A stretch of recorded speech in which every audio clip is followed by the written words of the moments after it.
Hello, my wonderful friends. Megas with you on a beautiful day in Asha. And my heart is so full right now.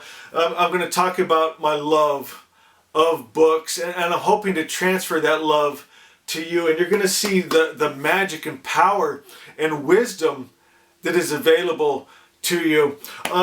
First, I've got to ask you, this is about my 10th time trying to make this video, so I'm just going to put whatever comes out here, I'm going to put it out, but be patient with me. This is not in my wheelhouse. I picture myself more of a preacher. Usually I've got a message and I'm just driving it home, and here I'm trying to share my heart and just talk to my friends, and I've discovered I'm not really good at it, but I'm going to keep trying. And this is a perfect subject to do that, for opening up my heart, because I love books so much.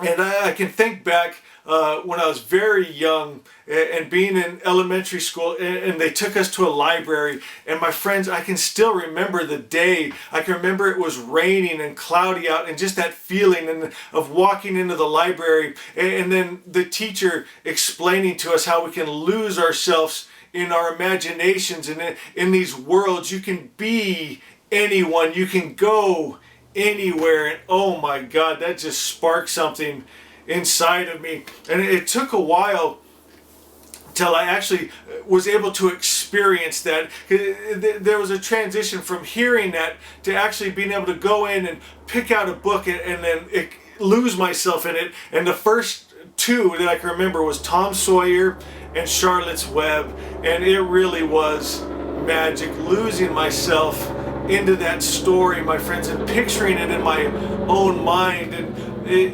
if you've experienced it yourself, you know what I'm talking about. And then it went so much deeper. You know, I'm looking around at all these books that have literally changed my life. I still love like young adult adventure, fantasy. You know, I love still using my imagination, but books have become so much more to me. You know, today we're going to be reading Zarathustra's Gathas. And if you're not aware of who Zarathustra is, this is from thousands of years ago, and he was the original magician. If you've heard of the wise men, the magi that worship Jesus, they were real people, Zoroastrian priests, my friends, and we have their writings. And so later today I'm going to put out another video, and we're going to be going through that. But like the Tao Te Ching, just one of the most spiritually beautiful, enlightening books I've ever read from Lao Tzu. I've got books on hypnosis, and I've used it, my friends. You know, I've shared some of the stories with you guys, people that were having high blood pressure or trouble breathing, and I bring them into a hypnotic state and then speak suggestions into the subconscious, and it would heal their bodies and their minds, my friends. Just amazing stuff. One of the craziest things that happened to me, I've got books here on navigation and how to navigate by the stars, and I got a sextant, and I find it fascinating. And I used to work at a place called Seato, and when boats would break down out at sea, they'd call me to go get them and bring them back. And I remember one time it was a Sea-Doo, and he was, I mean, way too far out there, out of sight of land, and he calls me with his lat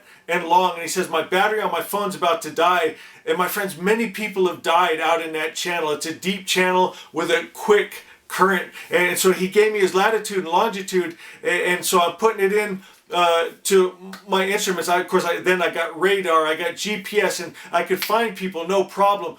All my electronics went out, my friends. I had to go down, find paper charts, and chart a course to him. And I had to allow for current and wind. And oh my God, I can't tell you how glad I felt when I saw that little dot out on the ocean.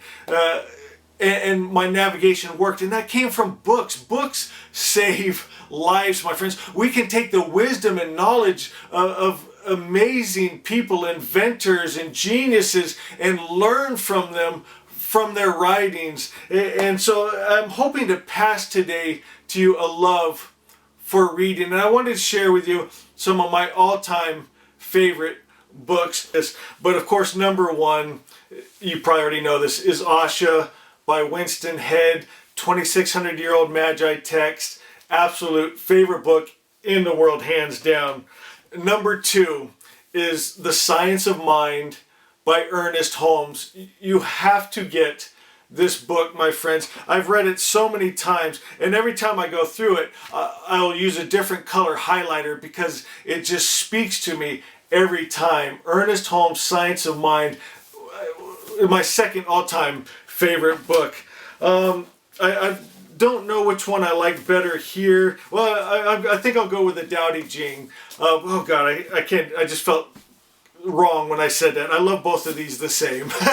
The Tao Te Ching and the Yoga Sutras of Patanjali. Oh my God, both of these books are just absolute life-changing, awakening, eye-opening. I can't say enough about them. I keep the Tao on my coffee table and read it almost every morning with my coffee. I love it so much. And then I just grabbed one to represent it. It's Sufi poetry, and I've got, my largest collection of books is Sufi poetry, but the way I like to receive it, I'll read it also, but I've been listening to Sufi music lately, and oh my God, it touches something deep inside of me, especially Hafez. I love Hafez, of course, Rumi, but oh man, their words just go straight to your heart, my friends. It's so beautiful. So I hope you enjoyed this. I'm going to come back later today and we're going to be reading, like I said, out of Zarathustra's Gathas. All right, guys, love you so much. We'll see you a little later.